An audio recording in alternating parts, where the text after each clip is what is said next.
and good evening. I'm Melissa Idris. Welcome to Consider This. This is the show where we want you to consider and then reconsider what you know of the news of the day. The dual February earthquakes in Syria and Turkey have claimed more than 54,000 lives in the two countries, and it has caused massive destruction to an area where more than 23 million people live, including many who have been displaced either within Syria or across the border in Turkey as refugees during the 12 years of war. But the earthquake has compounded layer upon layer of humanitarian crisis on Idlib in particular. Idlib is in northwestern Syria. It is a place where thousands are already relying on humanitarian assistance to survive. Now, to learn a little bit more about the situation in Idlib, we have joining us from Idlib, Ahmad Ramo. He is the project coordinator for Médecins Sans Frontières in Idlib, northwest Syria. MSF is also known as Doctors Without Borders. They provide medical assistance to people affected by conflict, epidemics, disasters, or exclusion from healthcare. Ahmad, thank you so much for joining me today. I appreciate your time. I'm hoping we could begin our conversation today, Ahmad, by maybe you helping us better understand the situation in Idlib even before the earthquake. I was reading a little bit earlier that Idlib seems to be the place of last resort, so to speak, where thousands who have been displaced by the war that's gone on for more than 12 years now have ended up in Idlib. Can you help us understand what the situation in northwest Syria was like even before the earthquake hit? Okay, thank you, Melissa. Thank you for your invitation for your channel. Yes, Médecins Sans Frontières was in Syria since from the beginning of the war, which is started in 2011. MSF was one of the first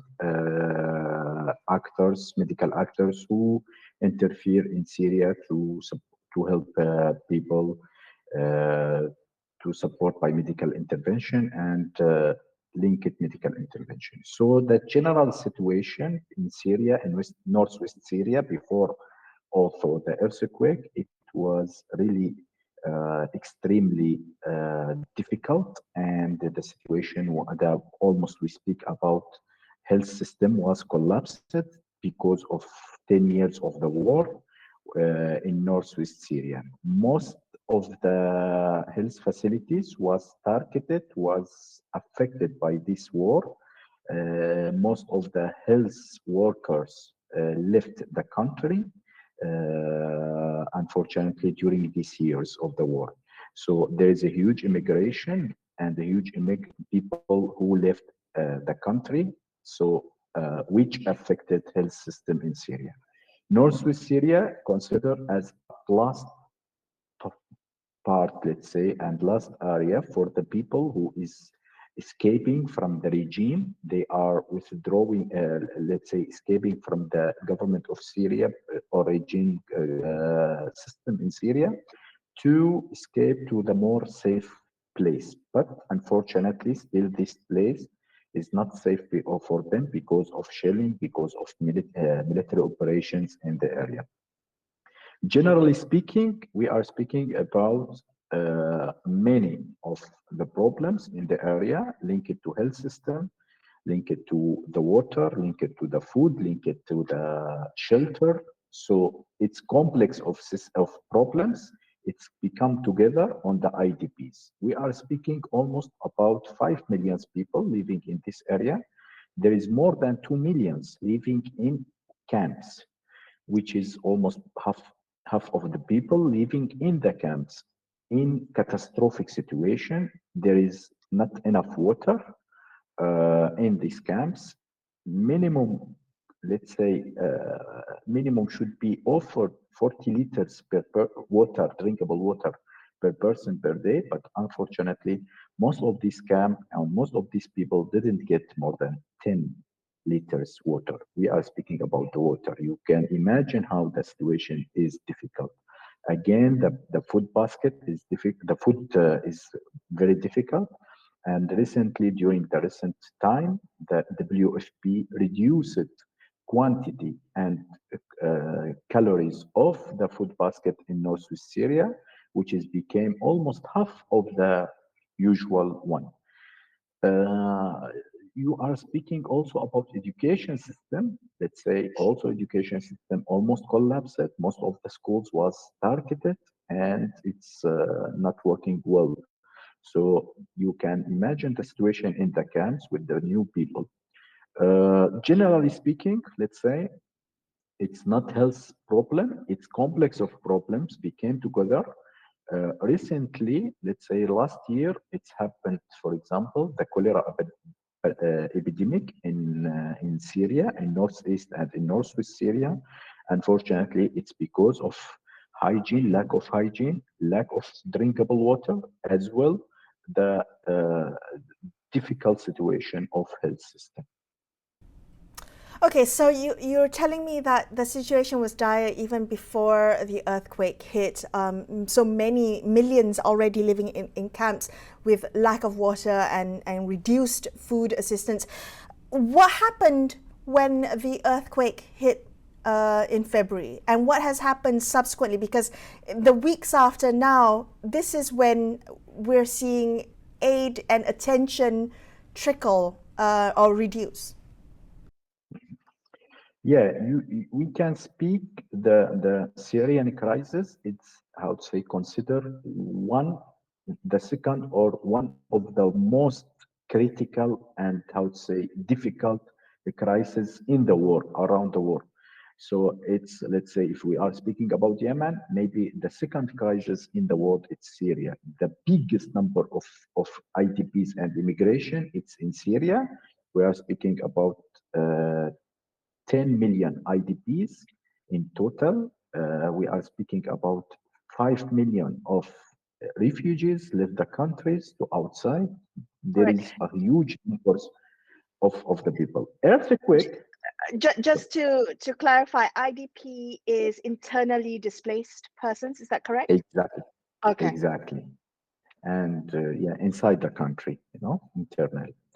So this is already situation. It's really how to say putting the Syrian people in very difficult situation. And recently, last year, unfortunately, the Syrian crisis was forgotten, and it was not on the table on the main, let's say, actors or on the main overall discussion in UN secretary, in UN, in donors, in let's say in it was not focused on the Syrian crisis. Earthquake, unfortunately, again put the Syrian crisis on the table and became people discussing again about the Syrian crisis, which is really it's one of the more difficult crises, complicated crises around the world. What happened, especially unfortunately, this earthquake is affected the most crowded area in Syria. So it's affected the area in northwest Syria, which is from in northwest. It's very crowded with the camps, very crowded with the IDPs, and already people living in not good conditions of the building. The building, let's say, reconstruction of the building was not created in well organizing and in good, let's say, preparing for the earthquake. Was very affected by earthquake. So we see there is mainly 5 locations which is very affected by the earthquake. In northwest Syria, all of them it's located in northwest Syria. It's Afrin, there is Agendaris, a village which is almost destroyed fully. We are speaking about Al Atarab, we are speaking about Sanya, Haran, and Salqin. These 5 locations, it was almost, we are speaking about 500,000 of the IDPs living in this area. All of these people affected by the earthquake. Unfortunately, the, let's say, rescue system in northwest Syria is weak, and it was not supported enough to rescue the people from the rebels. So there is a white helmet system, a white helmets yes, body who is working to rescue the people, but unfortunately they don't have enough equipment, they don't have enough machine, they don't have enough things, which is created more difficulties for them to help people or to rescue people from under rebels. Right. International support was delayed for almost, we are speaking 1 week, which is a good first 1 week. Very important to receive the support to, let's say, to help people in cold time, you know. We are speaking about the gold first 72 hours or first week. Unfortunately, international support was delayed in first moment, which is really, how to say, became more and more complicated. Just a quick question about the delay in humanitarian support. The Idlib region itself is unique and has to be put into context because it's controlled, it's opposition held, it's controlled by groups that oppose the Syrian government, and it's also close to, if I understand this correctly, the Bab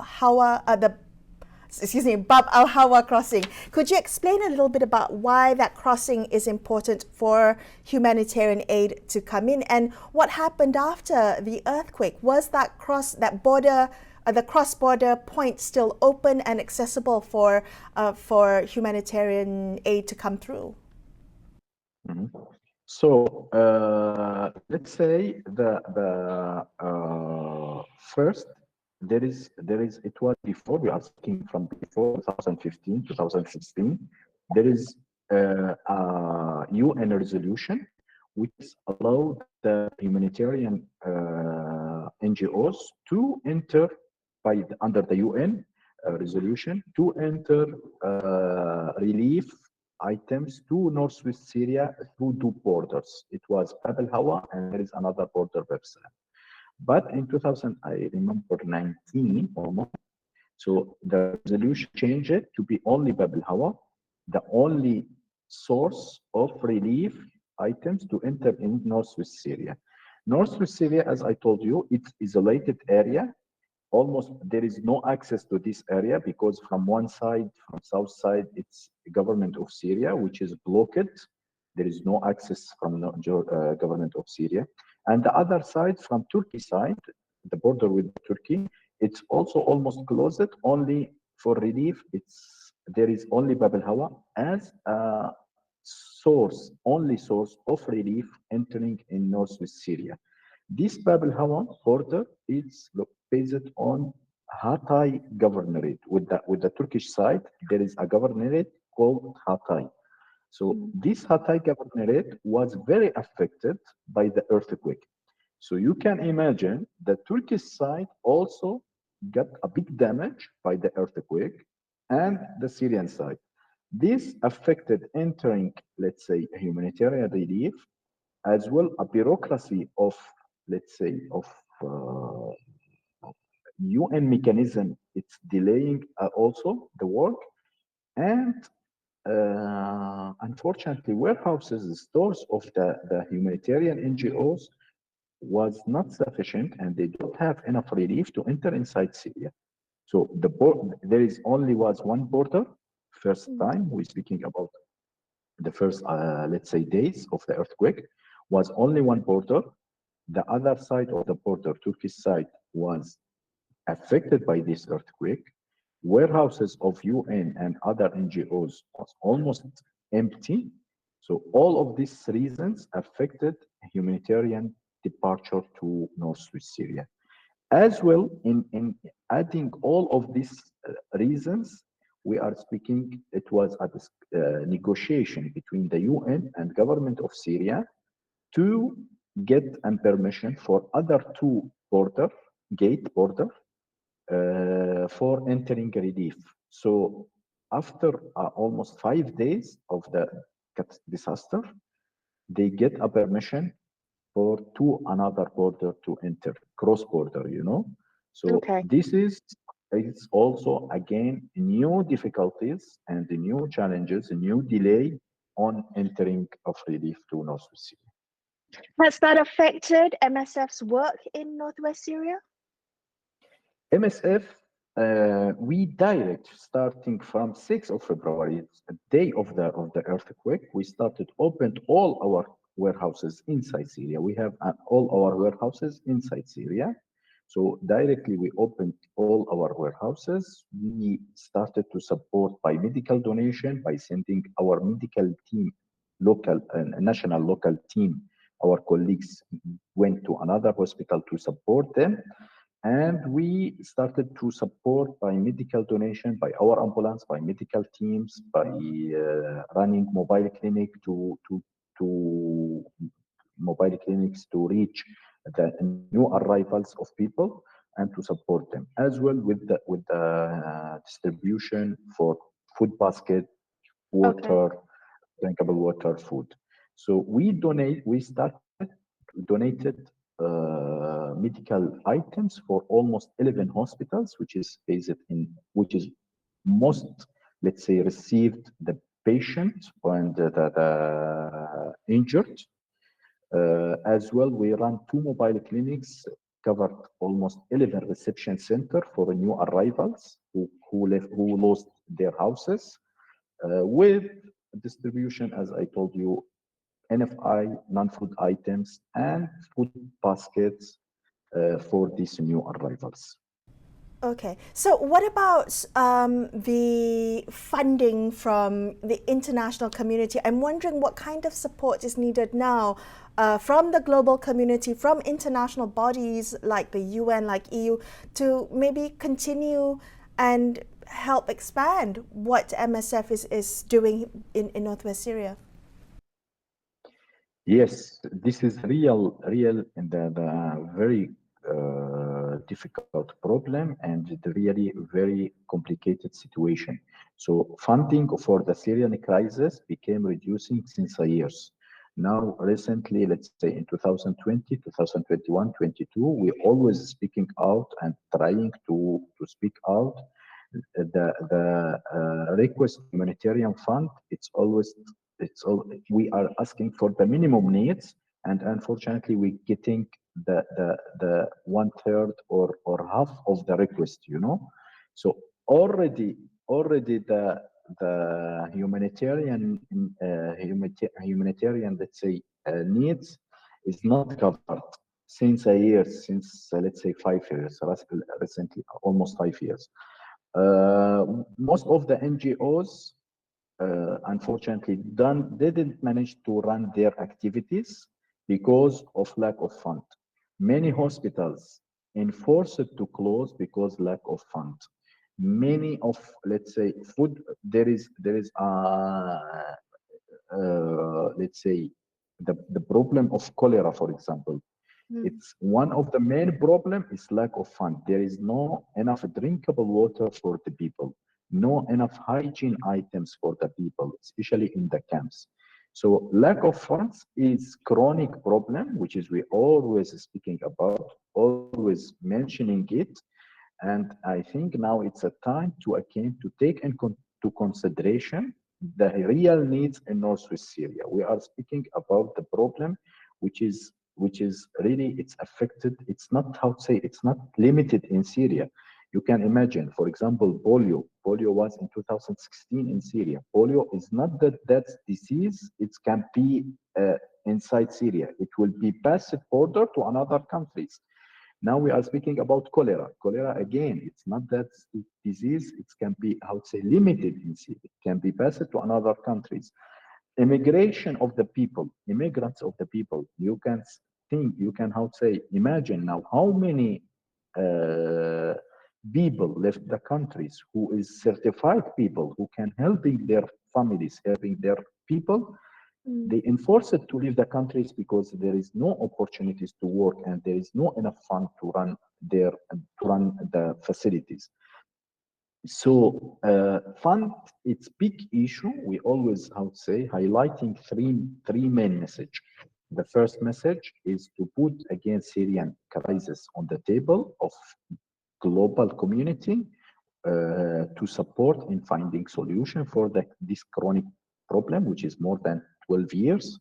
The second one is funding for this crisis, because this crisis is really one of the more difficult crises in the war, and it's complicated crisis. It's health. It's another. It's not only health. It's food, health, and non-food items, shelter. So it's different complicated problem. And third things, we are asking to access for a humanitarian worker, expatriate, a humanitarian worker to enter inside Syria to helping Syrian people and to offer service to Syrian people. As you know, almost the border is blocked and Uh-huh. there is no access to humanitarian NGOs, to international staff to enter and support in the field. Almost we are using national sources of the staff. Unfortunately, very difficult for international staff to enter inside. Okay, so you mentioned that because this crisis is so complex, it really does need to be resolved, and you spoke about the kind of global attention on it. Do you think that attention has been there's fatigue over the Syrian crisis, attention fatigue over the Syrian crisis? It's been going on for more than 12 years. Attention being diverted elsewhere to the Ukraine war. What can the media do to help bring more attention to it? What can other countries and individuals do to help with the situation? Yes, I agree with you. Other crises in around the world, it's affected to not, how to say, focusing enough on the Syrian crisis. So Ukrainian crisis, other crisis, Pakistan, let's say floods, other crisis, Yemen, another crisis. All around the world, really, it's how to say, taking consideration of the uh, how to say international actors in the world to focus on and became less on the Syrian crisis, which is really it's affected it. So, but in general, let's say I think now it's the situation in Middle East, it's very complicated. You see how is the Middle East is there is a lot of the countries is facing a lot of difficulties. I agree with you. For example, Libya, Yemen, Syria, Iraq, Palestine, etc. So with these countries, with this, a lot of countries facing a lot of problems. But if we go, let's say, to see what is the one of the most chronic problem, one of the most complicated problem, it's Syrian problem, because it's complicated. It's very complicated. A lot of immigration, a lot of people immigrate. Health system collapsed. There is a heavy war on the Syrian people. There is difficult situation become to the Syrian people. So now what our message can be to the global community is Syrian crisis. It's the Syrian crossing. It's the crisis which is a crossing border. It's not limited on inside Syria. So we need to focus on this crisis. We need to get more support for this crisis. We need international community to taking into his consideration and to taking in his attention. There is a place in the world, small place maybe in the world, but really which is facing a lot of problems, and it's a humanitarian. If you go to inside Syria to ask Syrian people, really I heard a lot of, how to say, sad stories from the people. They say the international relief, it's not arrived north with Syria because we don't have airport, you know, kind of, how to say, they are very sad because there is a lot. If the international community wanted to send a relief, they can find 100 of solutions, you know. While in the Syrian crisis, always they find a justification. There is no cross border, there is no enough border, there is no enough relief, there is no enough fund, there is no how to say actors inside Syria to work on this. We need a permission from somewhere. So there is a lot of, how to say, of justification became from international people, international, sorry, community, mentioning or justifying their not support, you know. While Syrian people, they believe they left alone, nobody taking care on them. They faced an earthquake by themselves. When people saying, really by our hand, we tried to find our people under rebels, while in other side of the border in Turkey, we see how the planes and how there is a cargoes comes in very big cargo with big machine, with big relief, just to support. Turkey is considered one of the strong countries, strong countries, which is really more than 100 countries supported Turkey to manage with this earthquake. While in Syrian side, it's almost everything collapsed. Situation is very difficult, very catastrophic. They left alone. And the people, really, I found a woman with almost 70 years. She 5 days slept next to her house, which is fall down. She waiting somebody, young people, to come by their hands to bring body of their family. You can imagine the situation, how is difficult there. I found people really 3 days under the trees they slept, and it was a snowstorm in that time. In January, it was a snowstorm in Syria. So with the freezing situation, with minus temperature, very freezing, people lost their houses. They lost everything, and you see the woman with 70 years, the elderly man with the very elderly.